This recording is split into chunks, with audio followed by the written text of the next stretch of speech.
বর্ণাঢ্য র্যালি, আলোচনা সভা ও কেক কাটা সহ নানা আয়োজনে খাগড়াছড়িতে পালিত হয়েছে বাংলাদেশ জাতীয়তাবাদী মহিলা দলের ৪৭তম প্রতিষ্ঠা বার্ষিকী।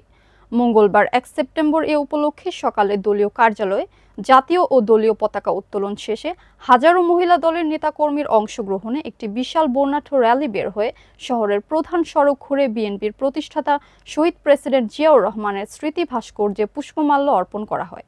বিপ্লব তালুকদারের তথ্যচিত্রে বিস্তারিত। বর্ণাঢ্য র্যালি, আলোচনা সভা ও কেক কাটা সহ নানা আয়োজনে খাগড়াছড়িতে পালিত হয়েছে বাংলাদেশ জাতীয়তাবাদী মহিলা দলের ৪৭তম প্রতিষ্ঠা বার্ষিকী।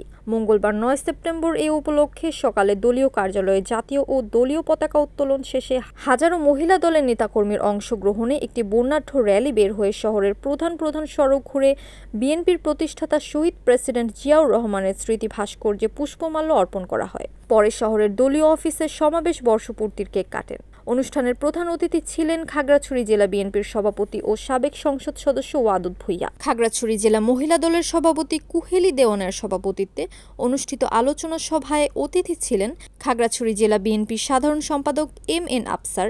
অনুষ্ঠানের উদ্বোধক হিসেবে উপস্থিত ছিলেন খাগড়াছড়ি জেলা বিএনপির সহসভাপতি প্রবীণ চন্দ্র চাকমা। এ সময় উপস্থিত ছিলেন জেলা বিএনপির সভাপতি মং সুই থোয়াই চৌধুরী, যুগ্ম সাধারণ সম্পাদক মোশাররফ হোসেন, অনিমেষ চাকমা রিঙ্কু, সাংগঠনিক সম্পাদক আব্দুর রব রাজা। সভায় বিভিন্ন উপজেলা ও পৌর মহিলা দলের নেতৃবৃন্দ বক্তব্য রাখেন। খাগড়াছড়ি প্রতিনিধি বিপ্লব তালুকদার, NAN টিভি।